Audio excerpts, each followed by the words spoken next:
Fala, seus cristãos cansados, graça e paz a todos os santos da internet.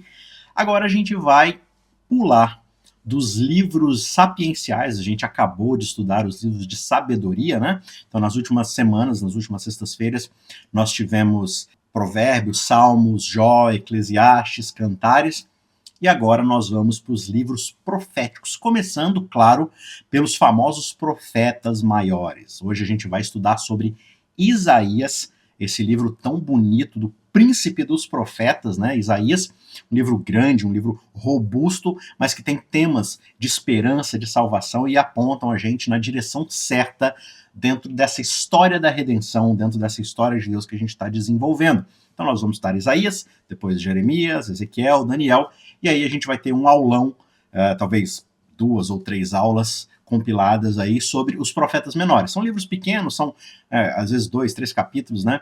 São livros bem menores, mas com temas muito importantes, então a gente vai tentar abordar vários deles em poucas aulas, para tentar ainda esse ano concluirmos os livros proféticos. Talvez a gente passe para o ano que vem, mas enfim, sem pressa, mas não vai ser necessário, na maioria deles, gastar 1 hora inteira para a gente ver o panorama dos livros, né? Então a gente vai tentar agrupá-los de alguma forma e assim a gente segue nas aulas. Mas hoje o nosso assunto é Isaías, esse profeta tão dedicado à sua missão, que falou ali por cerca de vários anos, passou por vários reis, e a gente vai ver um pouco disso agora, né? Mas antes, para a gente entender um pouco do livro, a gente precisa entender que ele não foi escrito numa ordem cronológica. Então você tem, por exemplo, Ezequiel, Daniel, eles vão seguindo a cronologia, o tempo da história. Isaías, ele é meio que ele é agrupado por temas, mas esses temas vão e vêm, os momentos históricos vão e vêm, eles não estão exatamente numa linha temporal, então ele é misturado, ele é costurado, então ele tem um certo padrão, um certo design no livro, onde a gente precisa de fato estudar os temas do livro. A gente vai abordar sim um pouco do panorama histórico, mas é importante a gente entender que na verdade são temas, né? Esse livro ele é composto de temas, que tem as histórias por trás desses temas, mas são temas ali de julgamento e de esperança. E a gente consegue perceber esse contraste de julgamento e esperança logo no começo ali, nos primeiros 2 capítulos do livro, porque quando a gente abre no capítulo 1, a gente já vai perceber qual que é a tônica que o livro vai dar. E logo de cara você já percebe a temática que o profeta vai imprimir. Claro, o profeta ele é a boca de Deus, então ele só fala o que Deus quer que seja falado, ele fala por Deus para o povo, né? Ele é esse megafone de Deus, é Deus assumindo uma voz humana e comunicando ao povo. Claro que Deus ele vai imprimir as verdades que ele quer na mente do profeta, e o profeta vai traduzir isso na linguagem humana, falando com as suas próprias palavras. Mas Isaías e os profetas em geral, eles escrevem sempre num formato bem parecido com o dos Salmos, ou seja, é um aspecto mais de poesia. Então veja, você tem o aspecto sapiencial, né, dos livros de sabedoria aqui nos profetas. Os profetas quase sempre vão falar com essa linguagem mais poética, usando esses simbolismos, usando essas metáforas, essas imagens para poder trazer aquilo que Deus quer falar. E aí no verso 7, a gente observa essa tônica de Deus falando através de Isaías. Olha, a terra de vocês está devastada, as cidades foram consumidas pelo fogo. Quanto às lavouras, os estrangeiros as devoraram na presença de vocês, e a terra se acha devastada como uma destruição feita por estrangeiros. A filha de Sião foi deixada como cabana na vinha, como choupana no pepinal, como uma cidade sitiada. Então aqui ele já começa a descrever essa imagem do julgamento que virá, onde os estrangeiros, os povos vizinhos, da qual Deus, nesse processo da aliança entre ele como Senhor e Israel, Deus sempre cuidou de Israel, sempre os protegeu dos povos inimigos, mas agora ele está dizendo o seguinte, olha, a proteção que vocês tinham acabou, vocês vão ser devastados pelas cidades vizinhas, vocês vão ser consumidos pelo fogo da guerra e por aí vai. Então ele quer dar esse tema de juízo, olha, vocês estão sofrendo isso e é intencional. Isso que vai acontecer, eu estou predizendo agora, eu estou avisando a vocês o que vai acontecer. E aí ele diz no verso 24, por isso o Senhor dos exércitos, o poderoso de Israel diz, acertarei as contas com os meus adversários e me vingarei dos meus inimigos. Voltarei a minha mão contra você, Jerusalém, purificando-a da sua escória, como se faz com potassa, e tirando de você todo o metal impuro. Então olha só a linguagem que ele está utilizando aqui. E aí você tem esses mesmos tipos de paralelos que você observou lá em Salmos, lembra dos paralelos? Né? Paralelo negativo, paralelo conclusivo, paralelo complementar, expansivo, ou seja, você tem um verso embaixo concordando ou discordando ou ampliando o verso de cima. E aqui ele fala o seguinte, olha, no verso 24. Por isso o Senhor Deus, Senhor dos Exércitos, poderoso Israel, diz, acertarei as contas com os meus adversários. Então você fala assim, ok, Deus vai contra os inimigos. Quem são os inimigos? Aqueles que se opõem a Israel, a Jerusalém. Mas olha o que ele diz embaixo. Voltarei a minha mão contra você, Jerusalém.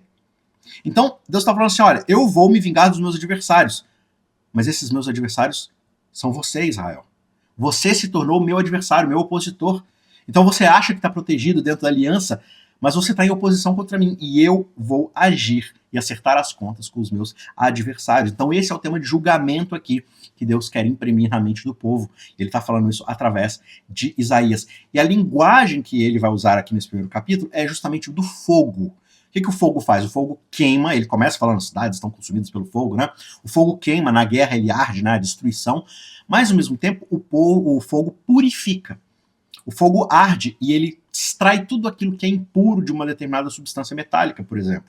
Então, se você quer lá purificar o ouro de todos os metais fracos, mais pobres, né, que não são tão valiosos, você aquece ali o tempo todo numa temperatura absurda, o ouro derrete, mas tudo aquilo que não é ouro acaba se soltando do ouro, né? E ou sendo consumido, se não for algum metal, ou derretendo e se soltando do ouro. Então ele fala, olha, eu vou purificar vocês da escória, ou seja, dos detritos, daquilo que torna vocês impuro, né? E no verso 31 ele diz, o forte se tornará como estopa, e a sua obra como faísca. Ambos serão queimados juntos, e não haverá quem apague o fogo. Ou seja, esse fogo de juízo que eu estou trazendo não tem como escapar. Vocês serão provados por esse fogo, e não há nada que vocês possam fazer a respeito. Então Deus faz uma séria acusação. Ele fala, olha, vocês estão contra mim e eu vou acertar as contas. E por isso, preparem-se, porque não vai ter quem apague o fogo. Ou seja, nada do que vocês façam vai livrar vocês desse fogo. E essa que é a grande questão de Israel, a questão da confiança. Eles vão tentar buscar várias outras alianças, várias outras formas de escapar do destino deles, mas Deus está falando assim, olha, não vai ter quem livre vocês desse julgamento, desse juízo que eu estou trazendo. Mas ao mesmo tempo que a gente observa essa linguagem de juízo, de fogo consumidor aqui nos dois primeiros capítulos, a gente também observa o quê? A linguagem da esperança, porque essa também é uma segunda tônica do livro. Existe o juízo, mas também existe esperança além do juízo. Olha o que o capítulo 2 diz. Nos últimos dias, o monte do templo do Senhor será estabelecido, lá no alto dos montes, e se elevará sobre as colinas, e para ele afluirão todas as nações. Ele está falando aqui de um novo templo, de uma nova Jerusalém reconstituída. Aí você fica ali no imaginário do povo, será que ela é literal? Será que ela é profética, simbólica, de algo muito mais adiante? Isso que fica ali rondando a mente do povo. E os profetas, em geral, eles têm essa capacidade de falar de forma clássica, ou seja, direto à realidade do povo ali no momento, mas também projetando como símbolo, como sombra de algo que vai vir muito mais grandioso no futuro. Mas ele está falando aqui que Jerusalém será reconstituída, o templo será recolocado lá no monte e ele será bênção para todas as nações. Né? Essa bênção vai afluir para todas as nações, não apenas para Israel, como eles acharam que seria. Né? Muitos povos, o verso 3 diz, virão e dirão, venham, subamos ao monte do Senhor e ao templo do Deus de Jacó, para que ele nos ensine os seus caminhos e andemos nas suas veredas.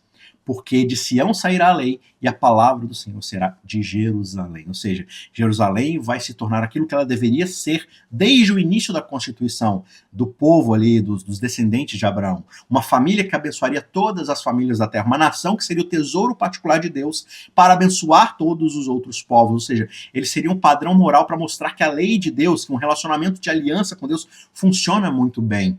Mas infelizmente não foi isso que aconteceu. E a gente observa aqui o quê? Deus vai trazer esse juízo, mas ao mesmo tempo ele vai restaurar Israel para o seu verdadeiro propósito, ou seja, a esperança aqui.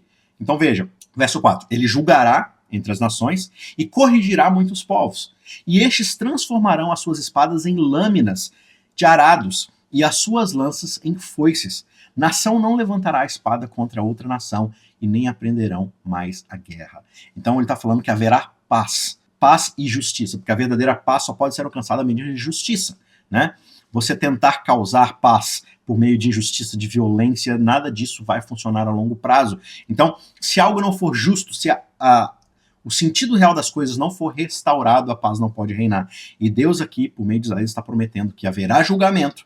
Esse julgamento colocará as coisas no seu devido lugar e restaurará Israel para o seu propósito original, que é de ser bênção para todas as nações.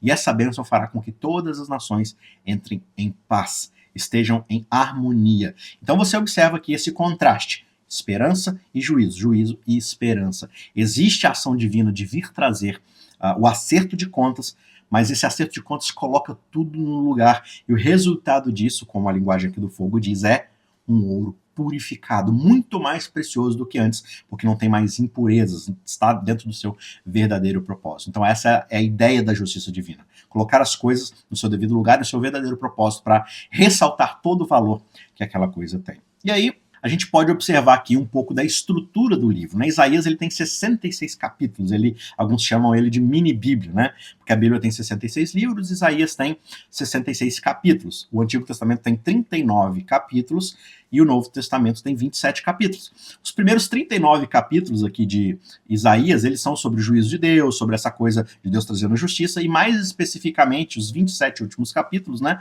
Eles falam muito mais sobre essa questão da esperança, sobre essa questão da restauração de todas as coisas, dessa sombra do Messias que viria. Então aqui do capítulo 1 até o 35, a gente vai ver bastante, assim, entre os juízos e os oráculos de Deus, a história de como a Assíria vai crescendo como uma ameaça para o povo de Israel, para o povo de Judá, pouco a pouco, como é que eles vão de fato crescendo e se tornando cada vez mais um perigo de opressão, de guerra, de conquista. E dos capítulos 40 a 66, a gente tem, na verdade, o retorno do cativeiro babilônico. Lembrando que Isaías foi escrito 100 anos antes do cativeiro babilônico. Então Deus aqui já está profetizando que haverá o exílio, mas que eles retornarão do cativeiro babilônico. E ali dos capítulos 36 a 39, né, dentro dessa meiuca, você tem, de fato, a ligação das duas partes principais. Os capítulos 36 e 37, eles falam do cerco e da libertação de Jerusalém dos exércitos da Assíria, que era a superpotência da época, antes de Babilônia sonhar em ser uma superpotência. Deus já estava profetizando que eles viriam para poder levar o povo de Israel cativo, né? E eles voltariam depois. Mas aqui agora é a Assíria. Então o que você vê nessa ligação, nessa transição, já é meio que um prenúncio através da Assíria, daquilo que aconteceria com o povo de Israel. E os capítulos 38 e 39 começam então a descrever de fato como seria o exílio babilônico. O que aconteceria se o povo não se desviasse dos seus caminhos. Então toda essa previsão ela se torna concreta. Né? Então, a profecia clássica, que é essa que a gente vê aqui no Antigo Testamento na sua maioria, né? Tirando ali muito de Daniel, que é mais apocalíptico mesmo, mas a profecia clássica em geral, e Isaías é o caso, muito do caso, é que é muito condicional. A gente tem essa profecia como um determinismo, mas não é esse o caso. A profecia divina clássica, especialmente, ela é condicional. Então, assim, se vocês perseguirem esse caminho, eis o que vai acontecer. Se vocês se desviarem, eu vou tomar esse outro caminho, essa outra medida. Se vocês virem por aqui, né, eis que coloco diante de vocês bênção e maldição. Né? A maldição vai acontecer isso e isso, a bênção vai acontecer isso e isso. Escolham a bênção para que vivam. Então Deus prevê o exílio babilônico, mas o povo tem a chance de se arrepender, tem a chance de se mudar. Ele faz esse convite o tempo todo no livro de Isaías, mas infelizmente o povo não se arrepende. Né? Então ele prevê nos capítulos finais ali o que vai acontecer com o exílio babilônico, mas ele coloca diante de nós também a esperança de que o exílio babilônico não é o destino final de Israel. Então essa é mais ou menos a estrutura aqui do livro, desses 66 capítulos, né? E a gente vai tentar passar sobre os temas, né? Então a gente não vai seguir exatamente capítulo por capítulo, a gente vai tentar agrupar os temas e os assuntos de cada capítulo dentro de uma harmonia aqui para a gente entender a estrutura do livro em si, e aí a gente vai ter, imagino eu, 3 aulas. Então essa primeira, a gente vai ter mais 2 semanas para falar sobre Isaías. A gente vai ver agora um panorama geral, um pano de fundo histórico. Depois a gente vai ver algumas questões que estavam acontecendo ali com eles, qual que era o grande problema, né? E por fim a gente vai ver qual que é a solução para esse problema, como é que Isaías apresenta, né? Deus apresenta a solução para os problemas de Israel. E por fim, qual que é a solução ainda mais específica para os problemas de Jerusalém, de Israel e do mundo como um todo. Então essas vão ser as nossas 3 aulas e eu espero que você aproveite bastante, tá certo? Então prosseguindo aqui, Isaías, né, o autor do livro aqui, ele era um príncipe, de fato, ele é chamado de príncipe dos profetas porque de fato ele vinha de uma linhagem real, porque ele era o sobrinho do rei Uzias. O rei Uzias foi ali o primeiro rei do ministério de Isaías, né? Isaías começa o seu ministério no reinado do rei Uzias, e o livro foi escrito ali cerca de 750, 700 antes de Cristo, né? Que é justamente 100 anos antes do exílio. E durante esse tempo ali, esses 50 anos mais ou menos que Isaías vai ter seu ministério profético, ele vai passar por 5 reis diferentes, começando por Uzias e terminando com Manassés. A gente vai ver um pouquinho aqui sobre cada um desses reis, mas no verso 1, de fato, você já tem a abertura do livro, onde Isaías fala: visão que Isaías, filho de Amós, teve a respeito de Judá e Jerusalém nos dias de, aí ele fala, de Uzias, de Jotão, de Acás, Ezequias, e ele não coloca aqui no texto, mas ele também ainda pega um pedacinho de Manassés, do reinado de Manassés, né? Então vamos dar uma olhadinha rápida aqui em cada um desses reis, para a gente entender um pouco do pano de fundo. Uzias, que foi o primeiro rei aqui do ministério de Isaías, ele foi um grande rei. Foi um rei relativamente justo ali, que andou aos olhos de Deus. Se você percebe assim na história de Israel, e você observa isso nos livros dos reis, né, nas crônicas dos reis, você vai ver que assim, Jerusalém, ou Judá, eles alternaram ali, né, o reino do sul, entre bons e maus reis. Às vezes tinham reis bons, relativamente bons, reis muito justos e reis terríveis. Israel só teve rei ruim. Foi de mal a pior, foi sempre muito complicado. Mas então você tem essa alternância aqui em Jerusalém. E Uzias foi um desses reis, que foi um rei muito bom politicamente e até espiritualmente, né? Ele trouxe esplendor de Salomão de volta à nação, porque enquanto o Egito estava lá brigando com a Síria, eles estavam lutando entre si para ver quem era o manda-chuva, eles tinham outras preocupações, eles deixaram Jerusalém de lado, e aí o rei Uzias foi lá e conquistou os territórios de mais prestígio de Judá, que pertenciam ali na época de Salomão a Judá, mas que foram sendo tomados por outras nações. Ele foi lá e pegou de volta. Então ele ampliou novamente o reino. Então ele foi um rei muito bom. Só que a sua morte, lá por volta de 745 a.C., ela vai deixar um vácuo no poder, porque não tem exatamente ali um bom rei para poder substituí-lo. Parece que assim, não tem um bom nome. E infelizmente, não necessariamente você vai ter um bom rei depois disso. Uzias, ele reina por 52 anos e Isaías vai começar seu ministério justamente no finalzinho do reinado de Uzias, né? É justamente por volta dessa época que ele vai começar o seu ministério. A gente vê isso lá no capítulo 6, a gente vai voltar nele um pouco mais ao final das aulas. E aí a gente tem Jotão, que, sim, não fez grande diferença, não foi um tremendo rei, mas ele continuou ali os programas de governo do seu pai, mas ele reinou apenas por 16 anos, ele não teve muita influência, porque ele não era esse grande nome como Uzias o foi, né? Ele estava tentando andar na sombra do pai, mas, infelizmente, para ele, isso era muito grande, era um sapato muito grande para ele calçar, né? E aí a gente tem, depois de Jotão, o rei Acás, que também reina por 16 anos, só que aí, quando Acás se torna um rei, o Império Assírio ele já tinha assim, ganhado várias das batalhas contra os outros reinos, contra o Egito, então ele estava crescendo muito, ele estava se tornando uma superpotência, né? A sua força, a sua ambição tinham já engolido boa parte do reino de Israel, que era o reino do norte, né? Várias das terras eles já haviam pegado para si, conquistado, então eles foram empurrando o povo, empurrando para dentro das fronteiras, e em determinado momento eles já estavam no raio de 13 quilômetros da cidade de Jerusalém, ou seja, eles estavam cercando Jerusalém dentro de um raio de 13 quilômetros, um perímetro ali de 13 quilômetros da grande cidade de Jerusalém, né? Com medo de perder Jerusalém dentro do seu reinado, o que o Acás vai fazer? Ele decide fazer um tratado com o imperador assírio, né? Ele vai se tornar vassalo do suzerano, que é, de fato, o rei da Síria. Então ele começa a pagar tributos para o rei da Síria, só que não só isso. Antes fosse só isso, ele começa a importar os estilos de adoração e culto, as idolatrias, os deuses, para o templo de Jerusalém, né, os deuses da Assíria. Então ele começa a promover dentro de Israel, dentro de Jerusalém, mais uma vez, a idolatria. Né? Então, em resumo, ele tornou Judá, né, um vassalo da Assíria e dos deuses da Assíria. Ele não confiou em Deus e, por isso, a idolatria novamente tomou conta de Jerusalém. Então, ele também reinou por 16 anos, não foi um reinado muito longo. E, finalmente, a gente passa para Ezequias. E Ezequias é um dos melhores e mais piedosos reis de Judá. De fato, ele foi um rei, assim, muito dedicado a Deus. Ele confiava bastante em Deus. E isso deu uma sobrevida para a espiritualidade de Jerusalém. Né? E justamente porque ele não tolerava essa adoração aos falsos deuses da Síria, ele era totalmente contra, ele queria servir somente a Deus, então ele rompe com a Síria. Ele se recusa a pagar os tributos para o rei da Assíria ali, né? E é justamente no seu reinado que vai acontecer o grande cerco de Jerusalém pelos assírios, que a gente observa lá nos capítulos 36 e 37, porque o rei da Síria fica bravo, né? Como assim? Você vai romper o tratado, você não vai mais pagar os seus tributos, você vai recusar os nossos deuses, então a gente vai te destruir, a gente vai dominar Jerusalém, já que você não quer ser mais o nosso vassalo. E a gente observa quase 200 mil soldados assírios destruindo cidade após cidade fortificada, né?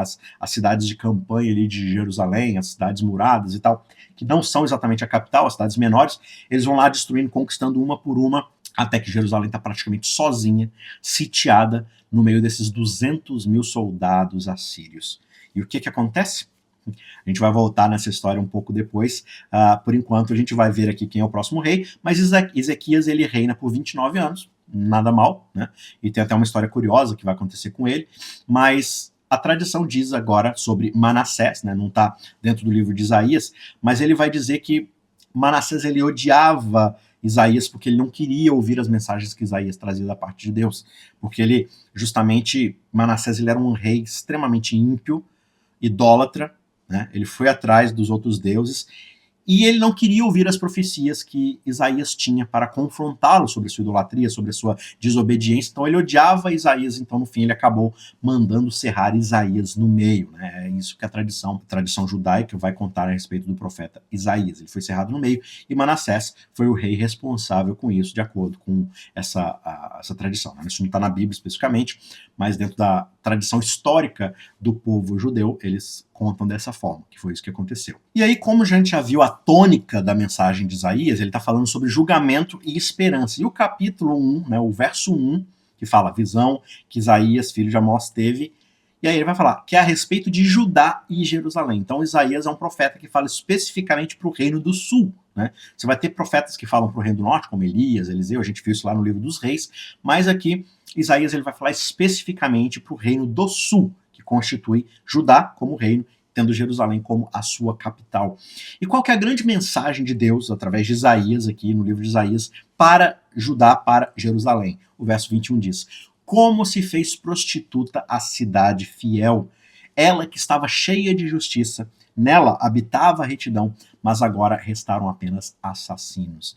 Então ele chama Jerusalém, que outrora era a sua noiva, a sua esposa, ele chama de prostituta. A gente vai ver essa linguagem do casamento, da prostituição, sendo muito usado pelos profetas, porque a aliança, de certa forma, era um casamento entre Deus e o seu povo. E ao ir atrás de outros ídolos, Israel, Jerusalém, né, eles estavam prostituindo, eles estavam adulterando dentro do seu relacionamento com Deus. E uma outra linguagem que os profetas vão utilizar, Isaías utiliza aqui, especialmente no capítulo 5, é o da planta que gera maus frutos. Né? Jerusalém era uma semente boa, foi plantada num terreno ruim por Deus, mas ela produz apenas frutos ruins. A árvore não produz frutos decentes, ela foge do seu propósito, né, e do plano para qual ela foi criada, plantada.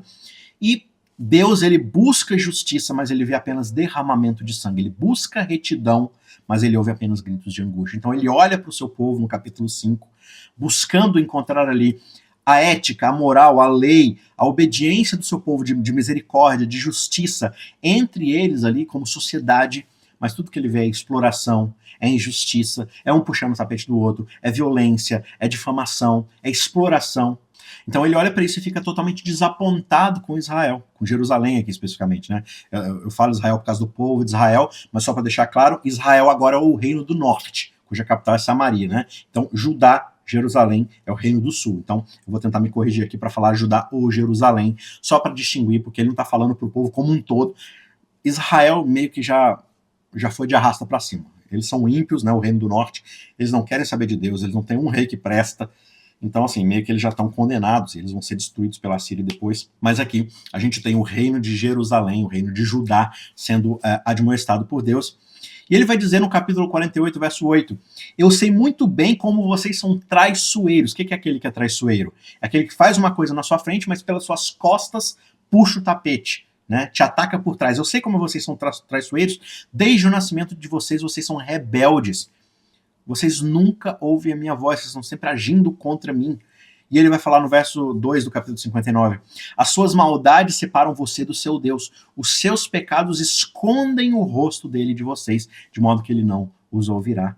Né? Vocês vêm até mim fingindo religiosidade, fingindo que realmente estão tentando falar comigo para ouvir a minha voz, mas o coração de vocês só busca maldade, só busca injustiça, só busca o pecado. E esse pecado causa separação entre mim e vocês. Por quê? Porque de fato vocês não querem um relacionamento, vocês só querem um Deus que atenda às vossas necessidades. É muito triste, e essa é a situação do reino de Judá, do reino de Jerusalém. Eles estão se tornando, assim como Israel, um povo ímpio, um povo rebelde. Então essas são as várias linguagens que Deus vai utilizar, que Isaías vai utilizar aqui para poder falar com o povo de Jerusalém, com o povo de Judá, para poder demonstrá-los, olha, voltem-se para o seu verdadeiro propósito, vocês são uma planta boa para gerar frutos bons, para alimentar o mundo, mas não, vocês só geram frutos ruins, vocês são rebeldes, vocês são traiçoeiros, vocês agem pelas minhas costas achando que eu não sei o que vocês estão fazendo. Em resumo, o que Israel fez, e isso fica claro aqui no capítulo 5, verso 20, foi inverter as normas morais. Eles pegam os mandamentos de Deus e eles distorcem tudo para o seu favor, para o seu benefício, não no sentido de que a lei te ajuda a ter uma boa vida, mas para o seu próprio interesse, para o ganho pessoal, né? Para poder passar a perna nos outros, mas se livrar ao mesmo tempo. Então ele vai falar, ai daqueles que chamam o mal de bem e ao bem chamam mal, ou seja, você inverte as coisas. Você faz aquilo que é errado chamando de bom, e você faz aquilo que você não faz aquilo que é certo, porque você fala que isso é ruim, que isso é mal para você, que isso te prejudica de alguma forma. Então é muito conveniente, né? Você distorcer, você inverter essas normas morais. Vocês fazem das trevas luz e das luzes vocês fazem trevas. Israel, né? Ou Jerusalém, aqui no caso, eles inverteram as coisas completamente. E no capítulo 1, versos 9, 10, no capítulo 3, verso 9, Jerusalém e Judá, eles vão ser comparados com Sodoma e Gomorra. Você consegue imaginar o quanto eles tinham se afundado? Sodoma e Gomorra é esse grande símbolo do Antigo Testamento, da maldade, da depravação humana, da busca pelos próprios prazeres, da opressão ao pobre, ao forasteiro, das injustiças desse mundo. Sodoma e Gomorra são um grande símbolo de toda a maldade humana. E Jerusalém, Judá, eles são comparados com Sodoma e Gomorra. Então, assim, é difícil você imaginar o povo se afundando ainda mais dentro da sua maldade. Mas é isso que o julgamento de Deus quer lidar. Essa é a exortação, esse é o levantamento, esse é o diagnóstico que Deus está fazendo do seu povo. Então, a grande mensagem aqui é esse julgamento. Essa rebelião de Israel, essa rebelião de Jerusalém vai ter um custo. Então, a Síria vai vir agora para poder acabar com Israel, e mais lá na frente, um outro reino vai surgir, Babilônia, que vai lidar com o reino do sul, que vai lidar com Judá. E essas punições, elas serão infligidas a Israel, a Jerusalém, né, devido justamente à sua violação da aliança. Eles não foram fiéis ao pacto de fidelidade que eles fizeram com Deus. Você pode estudar mais sobre esse pacto lá em Levíticos 26, lá em Deuteronômio 27, 28, tudo está especificado lá. Lá atrás Moisés já tinha dito, olha, se vocês seguirem esse caminho, vocês vão ser exilados, vocês vão perder a terra, mas se vocês seguirem aqui, vai ter bênção, vai ter abundância. Já estava tudo escrito lá nos contratos, né, da aliança entre Deus e o seu povo. Mas o que eles fizeram? Eles violaram a aliança, eles adulteraram, eles quebraram o casamento, eles foram infiéis o tempo todo, e os frutos produzidos por Jerusalém, por Israel, não tinha nada a ver com aquilo que Deus os plantou para ser. Era para eles serem bênção para as outras nações. Era para eles testemunharem a favor de Deus e de sua lei, para que as outras nações ficassem encantadas com esse modelo de governo, com essa lei, e abraçassem o Deus vivo. Buscassem também fazer parte dessa aliança. Mas não só eles se isolaram dessas outras nações, como viraram chacota para elas, porque eles viviam como qualquer outra nação. Eram idólatras, buscavam seus próprios interesses, havia injustiça, havia fome, havia angústia no meio de Israel. Por quê? Porque eles viviam para eles mesmos. Então, qual que foi especificamente a rebelião do povo de Deus? E o grande problema que Isaías levanta como diagnóstico é o quê? Confiar nas coisas erradas. Eles confiaram em coisas erradas, e a gente vai ver na próxima aula quais são essas coisas erradas, mas aqui especificamente eu quero dar essa introdução, por quê? Porque Israel se rebelou contra Deus e abandonou o Senhor. Qual que é o diagnóstico de Israel? Qual que é o diagnóstico aqui do Reino do Sul e do Reino do Norte também?